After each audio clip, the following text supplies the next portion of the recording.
We finally have a definitive answer to if Caleb Wilson is going to play tomorrow night at Duke, and it came in the most brutal fashion imaginable. This is Tyler Zeller, and you're listening to Locked On Tar Heels. You are Locked On Tar Heels, your daily podcast on the UNC Tar Heels. Part of the Locked On Podcast Network, your team every day. Hey there, what's up? Man, it is Friday afternoon. This is the most despondent I've probably ever sounded at the beginning of a podcast. It's Friday, March 6, 2026. Welcome into the Locked On Tar Heels podcast, the only daily North Carolina show out there. I am your host, Isaac Shade. You're joining me at the place to get your Tar Heels content every single day, all part of the Locked On Network, now the #1 sports podcast network out there. Thanks as always for making us your first listen or watch to get your Tar Heels content every single day. Special shout out to the everydayers here with us, all the members of the Locked On Tar Heels Discord and our insiders as well. This episode is brought to you by FanDuel, who's giving you a way to turn that energy into an even bigger potential win and a college basketball profit parlay boost. Head to FanDuel.com right now to get started. You guys, we've had all this discussion, debate. Do you wait and bring Caleb Wilson back tomorrow at Duke? Do you wait for the ACC tournament? And the answer, and devastatingly, is neither. This is the therapy session to end all therapy sessions. I think this is the second time this season I've said that, because the other was when Caleb broke his left hand in the Miami game. So here we go. Here's the details. The breaking news came out on Friday afternoon that on Thursday, Caleb Wilson returned to some practice action, went for a dunk, and broke his right thumb. As you'll probably recall, the hand that he broke against Miami was his left hand, his non-shooting hand, and now he has broken the right thumb, his shooting thumb. His left hand was what he was healing from. And the cruel irony of Caleb just getting back, being ready to, either tomorrow at Duke, which we'll now never know, or on Thursday in the ACC tournament, or at some point would have been back. And now he breaks a bone in his other hand. I mean, it is poetically devastating. You hate it for Caleb first and foremost, right? Like I always try to say in these moments, this is about the humanity of it. Yes, we are going to bemoan what it means for the basketball season. We'll get there in a second. But dang it, if we don't always start with hating it for the person that it's happening to, this is not a robot. This is a young man, a human with NBA aspirations of what he could do for this team. And good grief, we always have to start there. So to Caleb, to his family, first and foremost, hate this for you guys. I know it is crushing. Best of luck in recovery. Get well soon. Get back in time for the NBA draft prep. And then from there, before we get to us as fans and people that cover this team, we got to think about his teammates and his coaches and what a brutal loss this is for them as well, as they begin to process what this means both now and moving forward to tomorrow, the ACC tournament and the NCAA tournament. Hate it for them. So to the team, to the staff, to the support staff, hate it for you guys. And then obviously we look at it as a Carolina fan base, man. This stinks, you guys. There's no way to slice it other than to say this is for us as we celebrate this team. Now, obviously, it's not dead. It's not gone. We're going to talk about that later. What does Carolina do? How do they move forward? Absolutely. But there's just no way to slice it. This lowers Carolina's ceiling and floor both. That's just the fact of the matter.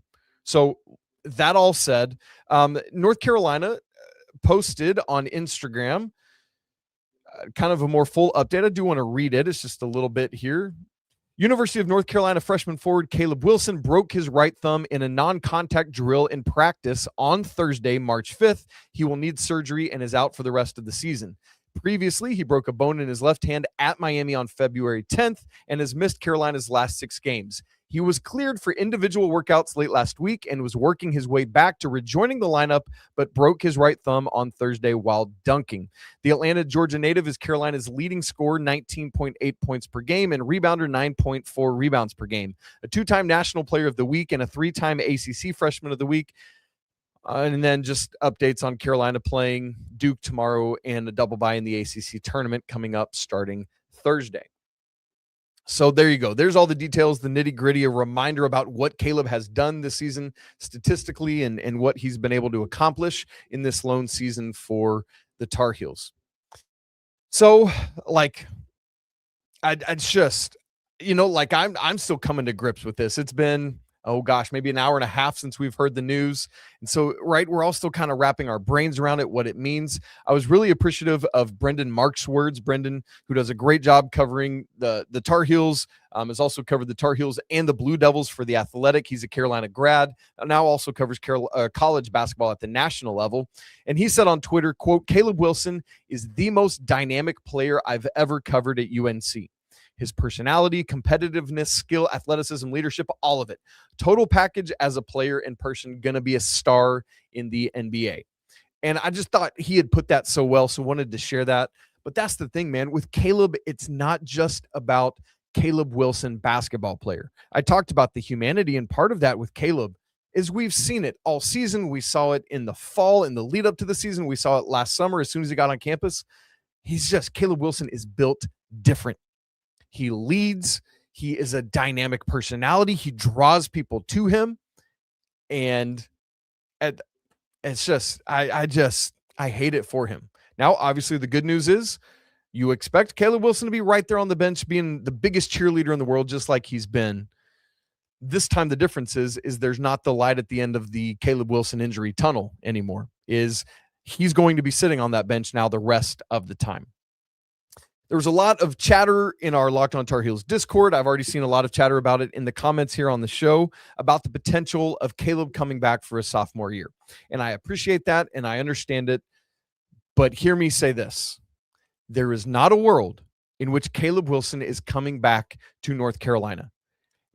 Absolutely. He will probably wrestle with it. He will probably think about it because he didn't get to end this season the way he wanted to. He didn't get to end put an exclamation point on it. He didn't get to return and have a postseason run that he probably hoped about. He didn't get to play in Cameron, no ACC tournament, no NCAA tournament, none of that. So I get that. And we've seen that from some other players, right? Like I remember last year, Duke's Cooper Flagg, for example, legitimately seemed like he was wrestling with the potential of coming back. And look, if I'm wrong about this, it will be the most wrong I've ever been about a sports take, and I will take it on the chin. And you know what? I'll be wildly elated that I was wrong. Oh, by the way. But here's the thing. Caleb Wilson is not just somebody who's going to get drafted somewhere in these 60 picks. He's a first-round pick. And he's not just a first-round pick. He's a lottery pick. And he's not just a lottery pick. This dude is a bona fide top 5 pick in the 2026 NBA draft. And when that is the company you're in, you can't risk it. How many stories were there of Dean Smith or Roy Williams telling guys in that sort of situation, I love you, you got to go. Michael, you can't come back for your senior year. Whatever it is, you got to leave. You got to be gone. I mean, think about all the things he would. Now, I know he would be very handsomely paid if he came back for a sophomore year at Carolina from NIL and house settlement money coming from the school directly. Sure, absolutely. There's no doubt about that. But the risk he would take on to come back, knowing what's already happening, you don't know what you're promised. Now, we don't know his priorities. We don't know what he wants to do. Sure, fine. I get that. But if Caleb Wilson comes back, it would be one of the most upside down, backwards, holy smokes college basketball recruiting stories that there's been in a long, long, long, long time. So please push back. And I'm sure as I'm talking, there's a ton of pushback in the comments. Absolutely. I get that. But hear me say, Caleb Wilson will not come back to North Carolina. At some point, you have to start thinking about a few silver linings. So let me just throw one out here, and then we'll take our break, and then we'll start to look at where does Carolina go next. Can you imagine had the initial left hand injury not happened to Caleb? And yesterday at practice, everything's been good. Everything's been fine. He's healthy. Sure, Henry still missed his 2 games, but Caleb's been playing all along. Can you imagine if that had been the case? And today, Friday, we got the news that Caleb Wilson had broken his thumb and so was going to miss the Duke game tomorrow, like his first game missed, ACC tournament and the NCAA tournament done for the season, having never missed a game prior. the Tar Heels would be sunk. Absolutely sunk. So there is some sort of silver lining of thank goodness for the 6 games that Carolina has already played without Caleb Wilson to start to get things figured out about roles and who does what and how we operate and getting Zayden Highcom, all of that stuff. Can you imagine if that had happened on Thursday and 48 hours later, Carolina turns around and plays Duke at Duke, trying to figure out for the first time how to operate without Caleb Wilson? It would be like, already, Caleb's injury lowers the ceiling and the floor, as I said, but I would take it down all the more. So in some cruel, odd, twisted way, thank goodness that Caleb was already injured before this injury. Well, we got to look at what does this mean for the Tar Heels. Obviously, the news stinks and we want to focus on Caleb, but there is still a season to play with at least 3 more guaranteed games. What's going to happen? How does Carolina adjust and move forward? We'll answer that question coming up in just a second. Right after I tell you about our good friends at FanDuel. College basketball is nonstop. Big games, tight spreads, momentum swings every single night. From early tip-offs to late-night West Coast shootouts, there's always action on the board. And now FanDuel is giving you a way to turn that energy into an even bigger potential win with College Basketball Parlay Profit Boost. You can build any college hoops parlay you want, rivalry games, ranked matchups, whatever fits your need on the games that you're reading. You can even mix the spreads, the player props, totals, however you see it playing out, and then you apply the Profit Boost to instantly bump your potential payout. The line for this game before the Caleb news broke at FanDuel was 15.5. Now, I don't know if FanDuel and their odds makers already had the Caleb news baked in. I'm looking in real time because I haven't checked it yet to see if it has adjusted even bigger on the backs of this news. So 15.5 was the line, and now it has jumped to 16.5. I would not be shocked if it gets bigger. So there you go. That's the line at FanDuel right now, 16.5 as we talk here. So go safe, go bold, maybe ride with the team you've been following all season. It's your parlay, your style, now with more upside behind it. Head to FanDuel.com to get started. Again, that's FanDuel.com. FanDuel, play your game. This episode's also brought to you by TurboTax. Y'all, it's tax time, but for a lot of us, the old way of doing taxes as well, quite frankly, a lot. Trying to book an appointment, well, that's not the most convenient. You're sitting in a waiting room waiting to be called back. You got a stack of papers hoping you got them all. You're emailing back and forth and wondering, hey, do my tax people really understand my situation? But this year, you're getting a major update because Intuit TurboTax now has in-person locations nationwide.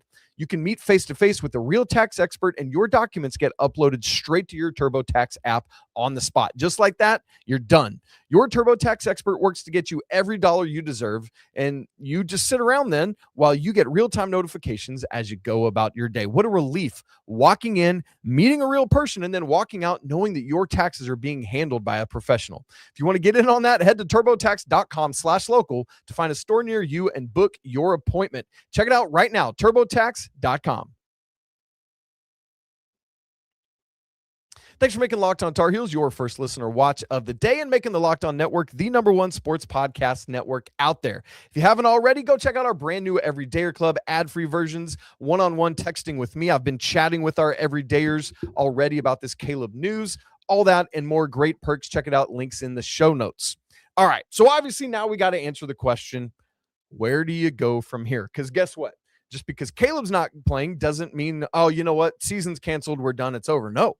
Carolina is still going to go to the Hansbrough Indoor Stadium tomorrow night. Carolina is still going to go to Charlotte, where they are the #4 seed and have a double bye and play Thursday in the quarterfinal round against probably the 5 seed, which will probably be Clemson if they beat Georgia Tech tomorrow. And then the week after that, they're going to go somewhere and play on a Thursday or Friday in the NCAA tournament because unlike last year, Carolina is already safely in. So you can't just sit and weep and moan and cry and all that. You do that, and then you say, all right, boys, here we go. So what do? You circle the wagons just like you already have because Caleb has already been out injured. I love that literally yesterday it was that RL Bynum, our buddy RL, put out an article about this mantra that Carolina has been using this season, just us. Basically this idea of, I just said circling the wagons. Coach Davis had given them like notebooks or something with a circle inside that had all their names in it. Basically the idea of is Like, don't pay attention to the outside noise. All that matters is this core, this crew, us, not me or anyone else who covers the Tar Heels, not family, not other media, not fans, not other teams, nobody. All that matters is us, the 25-26 North Carolina Tar Heels. And so, again, the good news is Carolina's been operating already for 6 games without Caleb, and now for 4 games with Henry back in the lineup as well. And so I was texting with a couple of people as soon as the news broke, and there was something that Tyler Zeller said to me as we were messaging back and forth that really stuck. And he said, look, the good news is at least we know who at least we know who and what we have now, Tyler said to me. And that's so true, because there's no more question of, will Caleb be available tomorrow? Will Caleb be available Thursday? What's happening? Nope. Definitively there is no Caleb. So if you're Jaron Stevenson, am I starting at the 3 or am I starting at the 4 tomorrow? The 4. Luka Bogovats, am I starting tomorrow or am I coming off the bench? You're starting, buddy, at the 3. If I'm Zayden High, we had just talked some of this week about how will his minutes be affected, when Caleb comes back. They're not going to be affected because he's not coming back. So Zayden, everything you've just done lately, you got to keep doing, dude. You got to be locked in and ready to go, because you have been a massive part of what has made Carolina be able to go 5-1 in this stretch. And so that's the thing. At least while you wish you had Caleb, you know that you don't. And so you figure out, what have we been doing well in this stretch and in this season, and how do we keep doing that? What has been working for us? And so on today's Locked on Tar Heels show, I had said, basically, Carolina's playing with house money here because everyone expects them to lose at Duke. We just talked about the line. 16.5-point underdogs going into this game. All the pressure is on Duke. Everyone expects Carolina to lose. So you just roll in, happy to play the underdog, happy to show up, and you just play loose and you play free and you just go out and ball. And you never know what can happen, man. You can shock the world here, because just like in 2022 in Coach K's final home game, everyone's going to forget there's even a basketball game to play. Everyone's going to be shocked that the Tar Heels even show up to play this game tomorrow, because surely Duke is definitely going to win. Shock the world. You know why? Just us, yet again. Who's going to bring all that together? That's the question. This is on Seth Trimble in a huge way. He's the senior. He's the leader. He's the captain. He's got to be obviously the coaching staff's going to rally the troops. They'll say some rousing words, and that's great. But it's wildly different when your dad says it, when your mom says it, than if your bro says it, if your peer says it to you. So when Seth says, boys, we are not done. We are not cooked. We got more to go here. We can still win basketball games. We might lose at Duke tomorrow, but there's an ACC tournament ahead of us. Let's go do work. And then after that, we are going to be a high seed in the NCAA tournament. So let's go win games. Sure, maybe our expectations, our reality has shifted, but let's dream bold dreams. Right? We've seen crazier things happen. Sure, Carolina is less talented than they were going to be with Caleb Wilson. But give me a group of 8 connected dudes and let's work, right? That's the thing. So just go out and ball. So Seth has got to be the leader.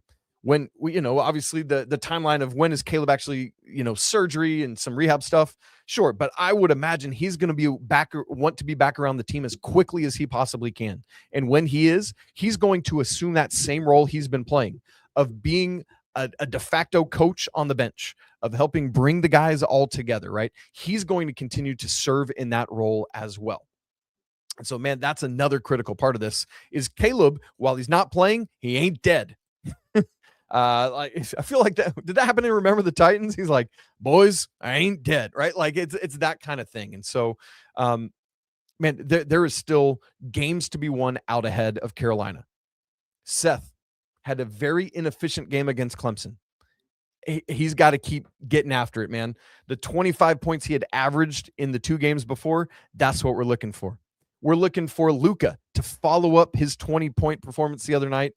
Go ball. We're looking for Henry Vasar to be a facilitator, to be the guy through whom Carolina operates in a massive way. Jonathan Powell come out and knock down shots. Derek Dixon seems to have his shot, right? Like everyone has a role to play and everyone has to contribute. And when you realize, oh, I can't just sit around and watch Caleb, or last year, I can't just sit around and hope for RJ to make a play at the end of the shot clock. Nope. Every single one of us has to do it, and it's got to be now. And man, I think Carolina is going to, I'm just very curious to see how it all develops. All right.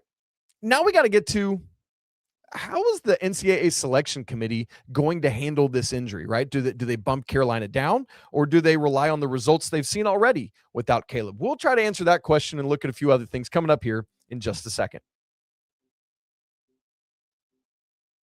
Right after I tell you about Indeed. Workplace chaos, deadlines stacking up, inbox overflowing, and the one position you still have to fill is sitting open and you don't have the margin to go fill it. Well, when the pressure's on and you need the right hire, that's a job for Indeed Sponsored Jobs, who helps you reach the people who actually fit what you're looking for. Skills, experience, location, so you're not just hoping the right candidate stumbles across your post. Here's a stat that says it all. In the minute that I'm going to talk to you, 27 companies just like yours are going to hire with Indeed, according to their worldwide data.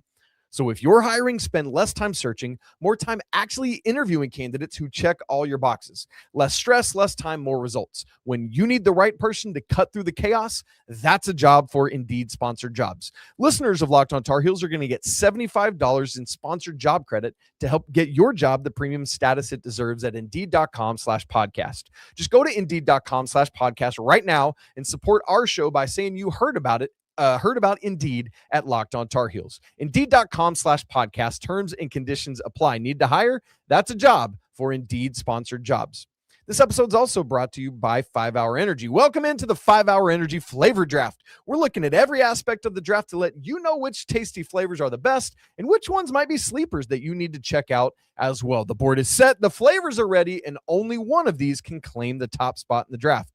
For me, that number one overall pick is strawberry banana. I have loved this combination of flavors for as long as I can remember. So if I'm getting like a milkshake or like yogurt, a smoothie, whatever it is, I'm like, give me the strawberry banana combo, man. It's so good. I love the flavors of both individually and how they come together for a dynamic taste. So I love that 5 Hour Energy has that. But when I'm giving you my sleeper pick, your boy Isaac is a Georgia boy through and through. So I grew up in the peach orchards, and so I love the peach mango flavor as well. Because, man, I love the peach, but in my adult years, I've come to love the taste of mango in a big way. So combine it together. What are we doing here? It's incredible stuff. So you need to go find your own passion, though. So check out your new favorite flavor of 5 Hour Energy shots, available now online at 5hourenergy.com or over at Amazon. 5 Hour Energy, go find your favorite flavor. All right. One of the considerations is how the NCAA selection committee is going to treat North Carolina. We've seen some scenarios throughout history where a team has experienced an injury late in the season to their best player, or at least, their leading scorer. One of the most historic examples is Cincinnati back in the late 90s. I forget the exact year off the top of my head. It's like 99 or 2000 maybe, where Kenyon Martin, boy, we're getting old because that's a long time ago. Kenyon Martin gets hurt. Cincinnati was slated to be a 1 seed. The committee just wrestles with that, tries to decide what to do with them. You think about it on the football side of things with Florida State a couple years ago. Remember, they didn't make the CFP after the injury to their quarterback. So many injuries across the college basketball landscape this year. JT Toppin, reigning Big 12 player of the year, plays for Texas Tech. He suffered an ACL injury a week or two ago, and they were docked probably a seed line because Texas Tech was going to be in that top 16 reveal, and the selection committee bumped him down a little bit. You think about Richie Saunders at BYU. That's been crushing for BYU. Jaden Quaintance at Kentucky. Jalen Lowe at Kentucky. Darren Peterson being in and out for Kansas. How is the committee going to factor that in? And so the weird thing here is I could see on one hand this being very frustrating for us because, as we're acknowledging, Carolina's ceiling is certainly lower. But the frustrating thing is a lot of times the committee is going to try to postulate and speculate on what Carolina is going to be without Caleb. And that's unfair because they're just trying to figure it out. But again, part of the silver lining of this is they already have a 6-game sample size. Carolina is 5-1. Thank you, my friend. Literally in real time here. Davis Wallace is, thank you, Davis. You're the man. 2000 with Cincinnati. So there you go. Like the selection committee has a 6-game sample size of how Carolina is going to operate. They're 5-1 in those games. They have bettered their NCAA tournament standing while beating Louisville, while beating Clemson, both of whom were in contention for top seeds in the ACC. They're going to have a chance at Duke tomorrow night to really, like, massive if, 16.5 point underdog if. The line, I think the line was 11.5 when they beat Duke in Coach K's last game, if that gives you a frame of reference. But if they go pull that off tomorrow, like, there's a world in which if you're the committee, you cannot change the seed that they already would have gotten. Now, part of the issue is the seed they would have gotten is still in debate, right? It feels like Carolina right now is a 5 seed, fluctuating up to a 4, maybe fluctuating down to a 6, depending on how these final games go. So, yes, Carolina's 5-1, but the committee is going to be watching tomorrow at Duke, and they're going to be watching in the ACC tournament to see how Carolina responds to this.